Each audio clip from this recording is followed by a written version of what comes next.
Hola chicos, el día de hoy hablaremos acerca de la reproducción sexual. Recordemos que en la clase anterior estuvimos hablando acerca de la reproducción asexual que realizan diferentes tipos de organismos, plantas y animales. Hablaremos acerca de reproducción sexual definiéndola como la forma de reproducción obtenida por la unión de una célula sexual masculina y una femenina.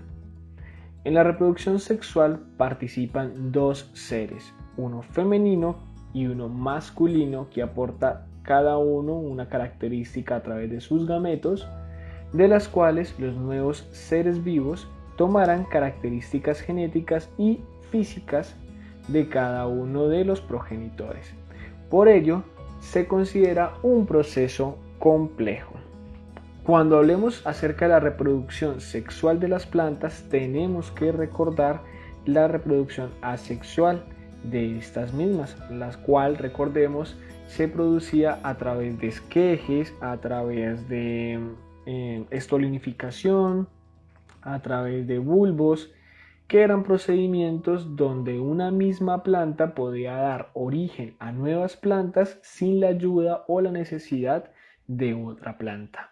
En el caso de la reproducción sexual de las plantas, vamos a partir del hecho de que nacen a través de una semilla y esta semilla contiene el origen de la información genética tanto de la madre como del padre. Entonces explicaremos básicamente el procedimiento de ciclo de vida muy rápido de las plantas, donde una vez la semilla esté implantada en la tierra, se conoce como un proceso de inseminación. Ella logra hacer una germinación si las condiciones medioambientales son idóneas y empieza a haber un crecimiento, un desarrollo de la planta.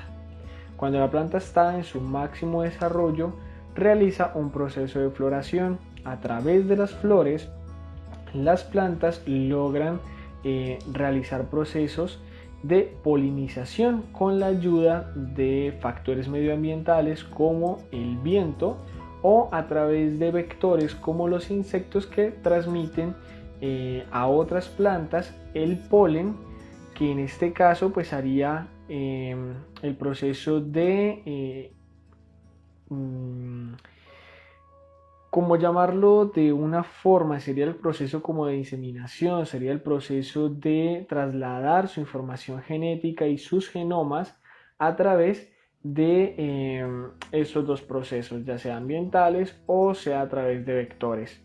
El polen se adhiere a las patas de los insectos o simplemente se va flotando y llega a una flor receptora donde ese polen es recibido a través de unos canales especiales que logran identificar dicha información genética proveniente de una planta donadora y logra hacer una fecundación de esta información. ¿Listo? Dando como producto, ¿sí?, a un fruto, y este proceso se conoce como la fructificación, que da origen a una semilla que contiene la información genética de los progenitores, un 50% del donador y un 50% de la planta receptora. Y de esta forma, la semilla, al caer al suelo y ser implantada, recibirá el nombre de inseminación y nuevamente comenzará el ciclo a través de la germinación de un nuevo ser que comenzará un nuevo ciclo. Tenemos diferentes tipos de reproducción sexual. Se distinguen principalmente dos tipos de reproducción, las cuales se caracterizan por su morfología y su funcionalidad a través de los gametos. Tenemos entonces la reproducción sexual anisogámica e isogámica. Comprendemos cómo la reproducción sexual anisogámica al tipo de reproducción sexual donde los gametos se pueden identificar por su morfología y fisiología. El gameto masculino o microgameto es más pequeño y móvil, a diferencia del gameto femenino. Se le denomina espermatozoide.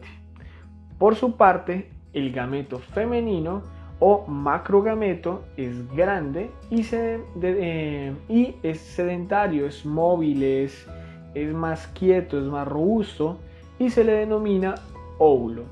Por tanto, la reproducción sexual anisogámica ocurre cuando ambos gametos, o sea, el óvulo y el espermatozoide, se unen y se recombina su ADN, o sea, el material genético, del cual se crean nuevos seres vivos con características de sus progenitores.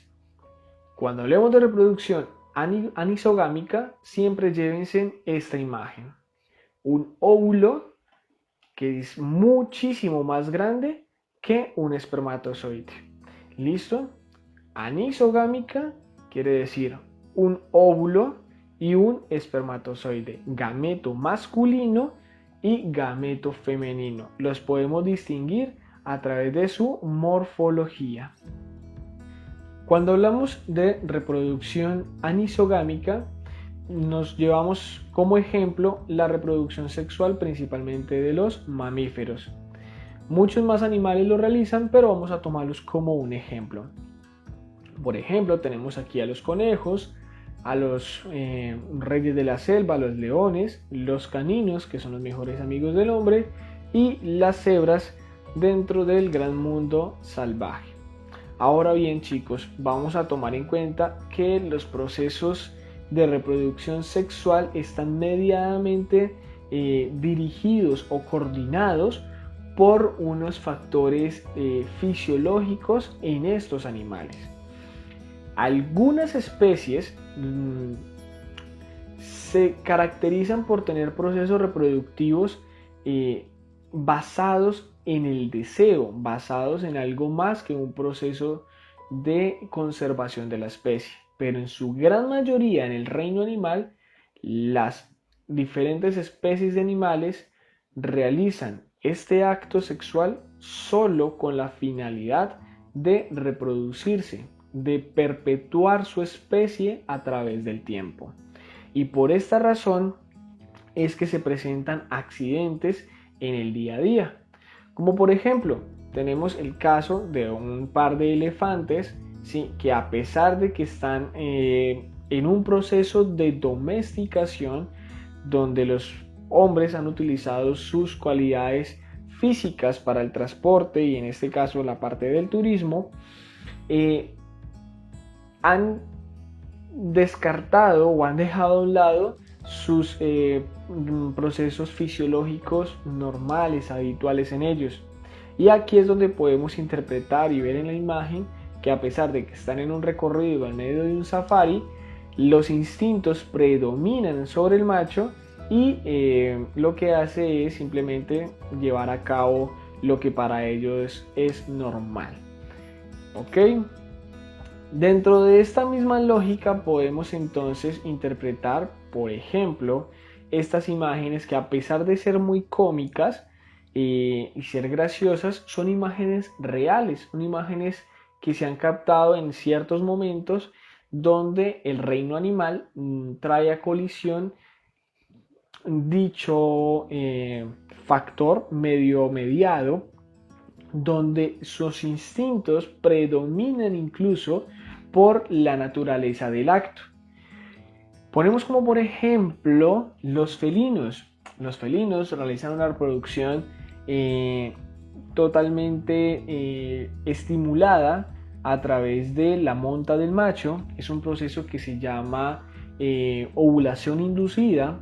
Lo vamos a ver un poco más adelante cuando estemos hablando a nivel de fisiología de la reproducción, pero es particular por el hecho de que las hembras necesitan ser montadas más de una vez para lograr un éxito en la reproducción. No basta con una sola monta por parte del macho. Y a pesar de esto, normalmente, a pesar de que hayan mucho más felinos en la zona, hablando de la reproducción de los felinos domésticos, los gatos, tienden a turnarse, esperar a que el macho, que en este momento esté montando y copulando a la hembra, termine su proceso y sea su turno, por llamarlo de cierta manera. Pero en esta imagen podemos ver de que predominan los instintos, ¿sí?, de reproducción, los instintos de acto sexual sobre este macho y termina montando a un macho, pero bajo el estímulo que le genera la liberación de feromonas a través de la excitación de la hembra. Y lo mismo sucede en el caso de estos venados. ¿Sí? Cuando vemos a estos venados, y ustedes estoy más que seguro que han visto muchos videos en Nat Geo, en Discovery Channel y estos canales de naturaleza, ¿sí?, donde las peleas épicas entre estos machos en su temporada de apareamiento incluso pueden llegar a la muerte, solamente para lograr conquistar, ser quienes tengan el derecho dentro de toda la manada a fecundar a la hembra.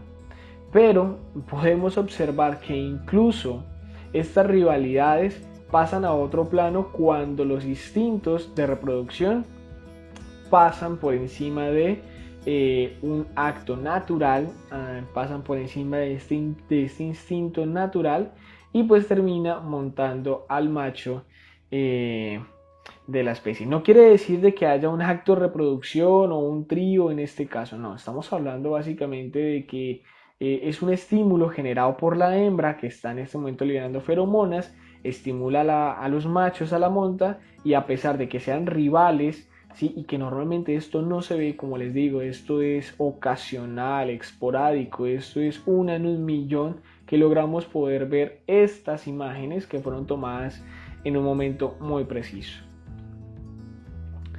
Pero dentro del mundo animal, dentro del gran reino animal, también podemos observar animales que no solamente se reproducen por instinto de conservación de la especie.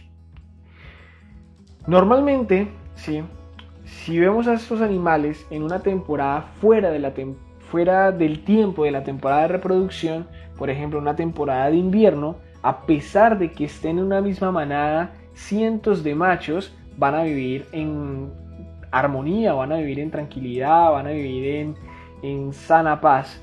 Y no va a haber un estímulo, o sea que ni siquiera los machos van a intentar montar a las hembras y las hembras por nada del mundo se dejarán montar de los machos. Esto solo ocurre en unos tiempos específicos mediados por los factores de cambios climáticos en las especies. En los felinos ocurre el caso de poliéstricas estacionales, donde en algunas estaciones del año, ¿sí?, son más proactivas sexualmente, sin embargo, tienen una reproducción mucho más rápida, unos ciclos mucho más cortos, a diferencia de otras especies como los bovinos, los equinos o el ejemplo que les tengo acá acerca de los venados. Como les mencionaba, en el mundo del reino animal hay animales que no se rigen por estas reglas, por estos instintos que solamente ocurren a través de ciertas estaciones del año, ciertos momentos del año, sino que son sexualmente activos a lo largo de toda su vida y en todo momento cuando llegan a una madurez sexual e incluso procesos de precocidad cuando hablamos de cachorros dentro de las manadas. Y es el caso particular, por ejemplo, de los chimpancés, los cuales se ha estudiado y se ha documentado mucha información acerca de que incluso los actos sexuales son parte de una asociación, de un compartir, de una sana convivencia, una sana sociedad, donde se usa más para la liberación de estrés, se usa más para el compartir, para el estímulo entre la manada y no solo por una actividad de conservación de la especie. ¿Ok?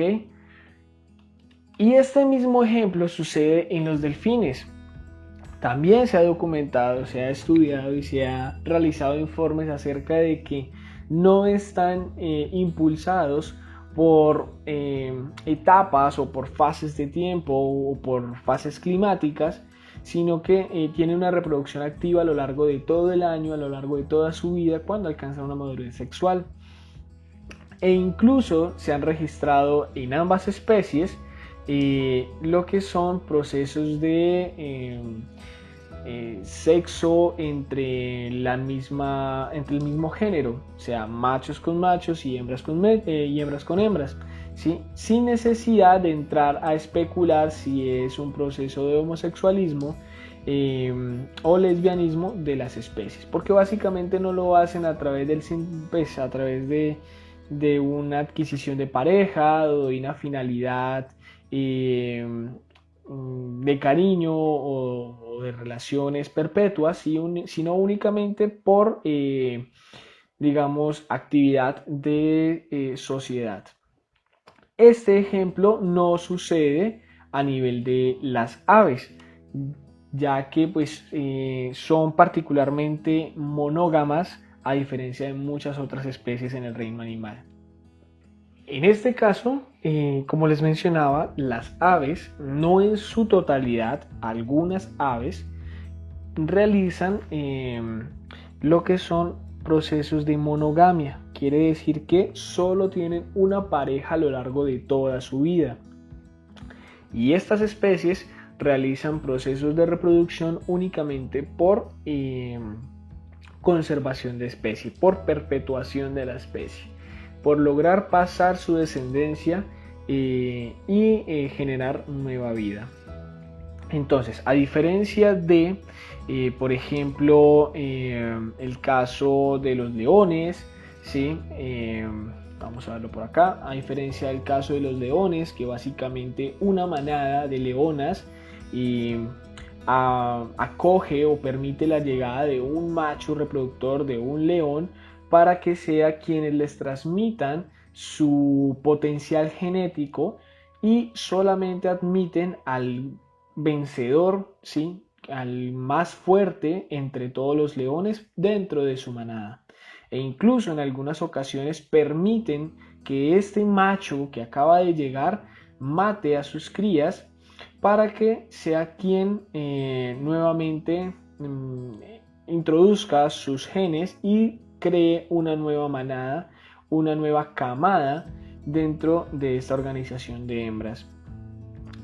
Los conejos, por ejemplo, de igual manera son animales que viven en sociedad, sin embargo el macho dominante es quien logra montar a un gran número de hembras. Lo mismo sucede a nivel de las cebras, lo mismo sucede a nivel de los caninos y así sucesivamente. Las parejas como los chimpancés no logran vínculos a lo largo de toda su vida, sin embargo se establecen jerarquías donde principalmente el mando de la manada está otorgado dentro de una madre que usualmente es la madre, la matriarca de la manada, y el macho básicamente es el más fuerte que esté presente dentro de la manada. ¿Listo? Entonces, como pues para hablar de generalidades un poco acerca de la reproducción de estos animales, y entraremos un poco más a detalle cuando estemos hablando aparte de la fisiología de la reproducción en estos animales.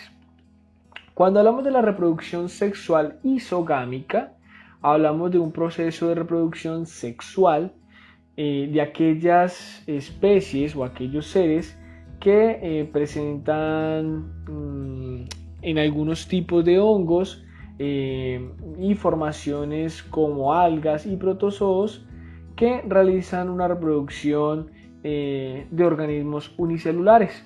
Su principal característica es que sus gametos tienen la misma morfología, o sea, es decir, el mismo tamaño y la misma fisiología.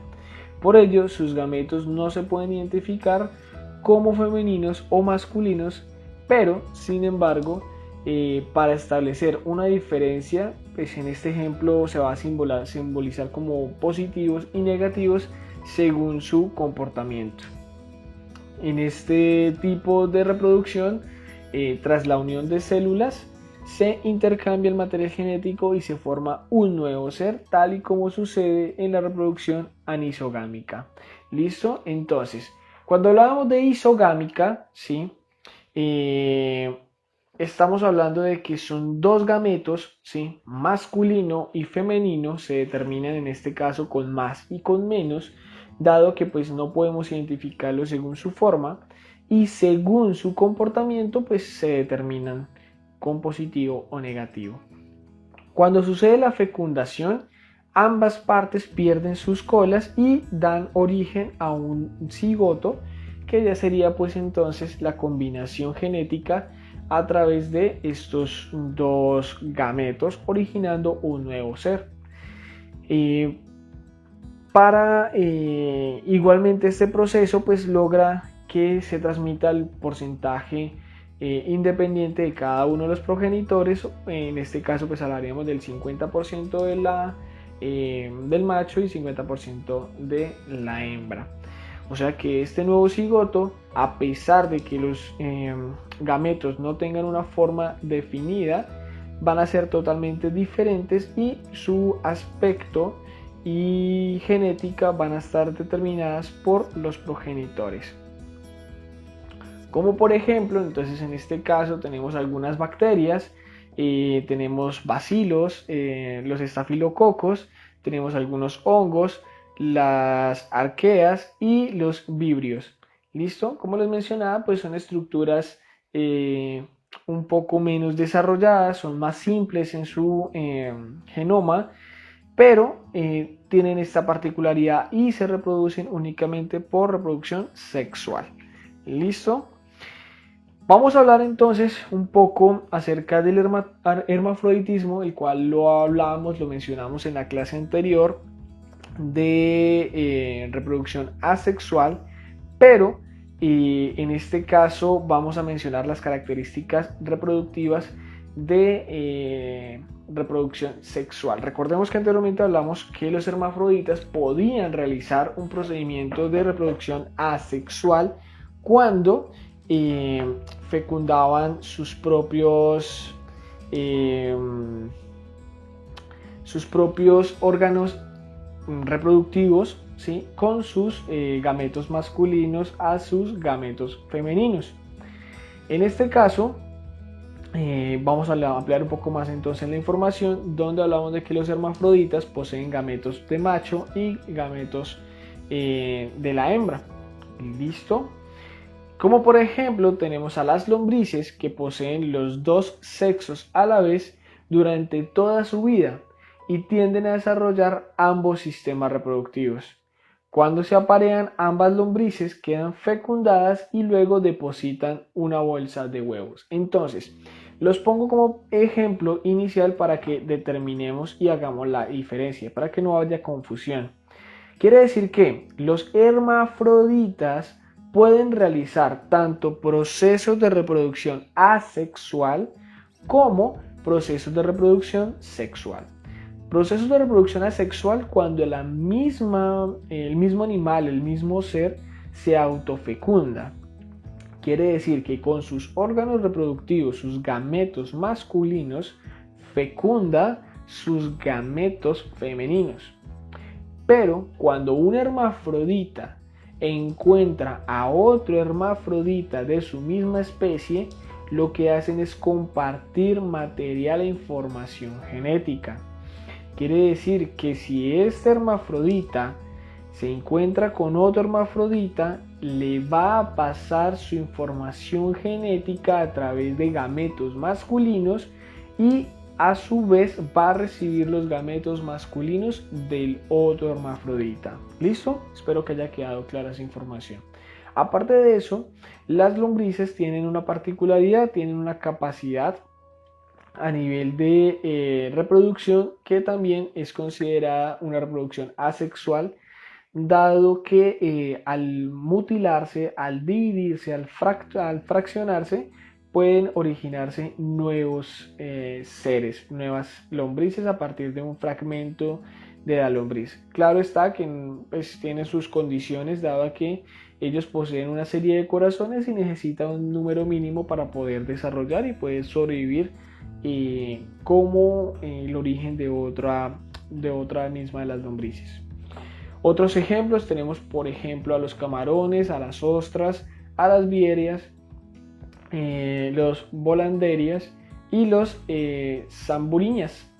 Estas son pequeñas especies, principalmente son especies de moluscos, tanto acuáticos como terrestres, y suelen ser machos en edades tempranas y hembras en edades maduras. Siguen siendo hermafroditas, no cambian porque poseen ambos sexos, poseen ambos aparatos reproductivos, pero con la particularidad de que durante una fase de su vida, en un periodo de edad joven, por llamarlo así, son animales que presentan un tipo de sexualidad y al madurar, al envejecer, al tener unas edades determinadas, su sexualidad cambia, convirtiéndose en lo contrario a lo que eran en un estado de jóvenes. Tenemos las tenias, ¿sí?, que realizan una condición en especial dentro de los parásitos internos que le hace muy complicado reproducirse con otros organismos. Por este motivo suele recurrir a la autofecundación, pero si se tiene la oportunidad de proceder a la fecundación cruzada, lo hará. Entonces es el ejemplo de lo que les mencionaba, de aquellos hermafroditas que tienen la posibilidad de realizar un proceso sexual donde comparte y necesita de otro ser, de otro mismo miembro de su especie para pasar información genética o recibir información genética, ¿sí?, a través de los gametos. Pero particularmente las tenias pueden, cuando se encuentran ausente la presencia de otros seres, realizar procesos de autofecundación. Recordemos que la autofecundación, y en ese término quiero ser muy claro, cuando hablamos de autofecundación, a ver si lo podemos señalar, cuando hablamos de autofecundación estamos hablando de una reproducción asexual, y cuando hablamos de reproducción cruzada hablamos de reproducción sexual. Ya para finalizar, entonces, vamos a hablar de que muchos, por no decir que en su gran mayoría de las especies de peces, tanto a nivel marítimo como a nivel de aguas dulces, poseen la particularidad de ser peces o seres que cambian su sexualidad dependiendo del estado de desarrollo de su vida.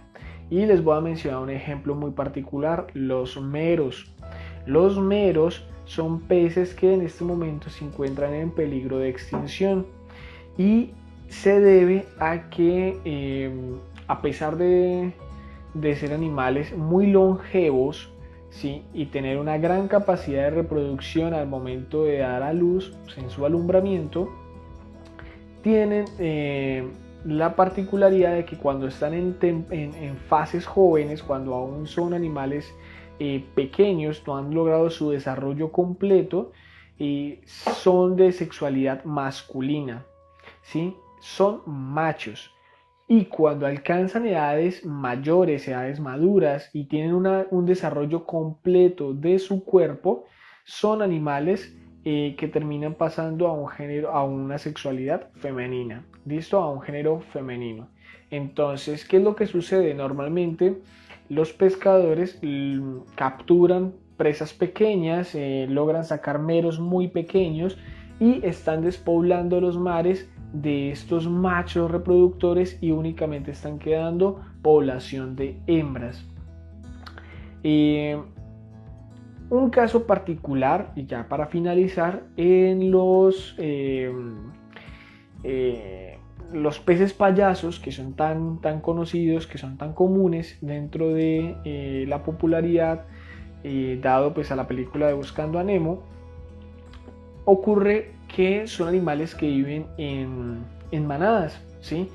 viven en pequeños cardúmenes de alrededor de unos 20 peces, donde siempre hay un macho presente por un número alrededor de unas 15 a 20 hembras, donde comparten una anémona. Pero la particularidad especial en los términos de sexualidad se refiere es que cuando el cardumen o la manada de peces se queda ausente de la presencia de un macho, la hembra que se encuentra en ese momento como la matriarca, la hembra más grande, la hembra más vieja, ¿sí?, empieza a tener modificaciones, cambios en su fisiología y termina realizando procedimientos de producción de espermatozoides y se convierte en el nuevo macho de ese cardumen, quien fecundará los nuevos huevos que las hembras pongan en la próxima nidada. ¿Listo? Entonces, chicos, esto es lo que tengo por el día de hoy para ustedes. Espero les haya sido de gran utilidad.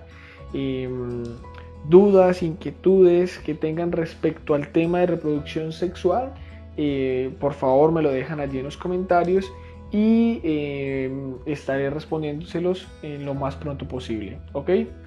Y bueno, chicos, que tengan un excelente día.